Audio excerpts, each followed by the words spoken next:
kayo ng mga yon para hindi na kayo makapagtulungan sa mga pulis? Eh bakit kasi hindi na lang kayo sumunod sa gusto nila?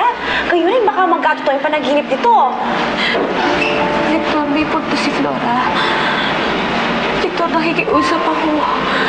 Sundin na lang kaya natin yung gusto nila. Sunduin na natin si Elisa. Dolores, kanina ka pa ba naghihintay? Hindi naman. Hindi ka na, pinapatawag tayo ni Mamay. Gusto tayo makausap. Rodney, pasensya na. May asikusuhin pa ako. Sige. Ang bait nga po ni Inay. Kasi po kahit po marami na po siyang sugat sa kamay, naglalaba po rin po siya.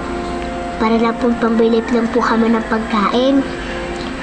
Tapos po, okay lang po sa kanya kahit di po siya kumain. Basta po, meron po akong bago sa school.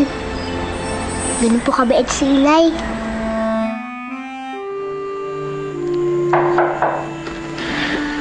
Come in.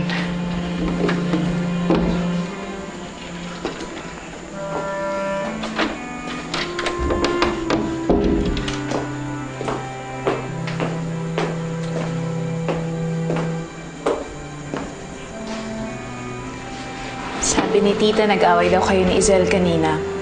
Is that true? Meron lang kami hindi pinagkasunduan doon tungkol sa kaso ni Elisa.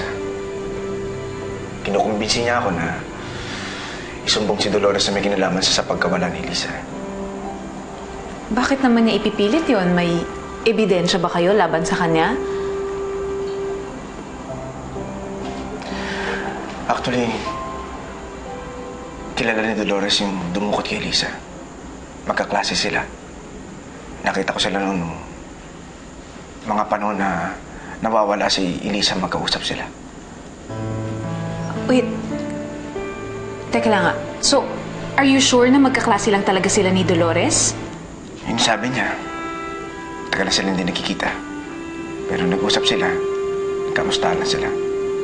And do you believe her? Alam mo, hindi ko na alam eh.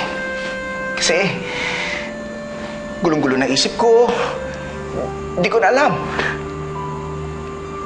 Hindi ko alam kung may kinalaman ba talaga si Dolores sa pagkawala ng anak ko. Lalo na pag iniisip ko na may ugnayan siya dun sa mga kidnappers. Hindi mo malis sa isip ko na baka may kinalaman siya sa krimen. Victor, you know what? Why don't you leave the investigation to the authorities? Call the police! Baka kailangan mo nang humingi ng tulong sa kanila para matapos na yung gumugulo sa isip mo.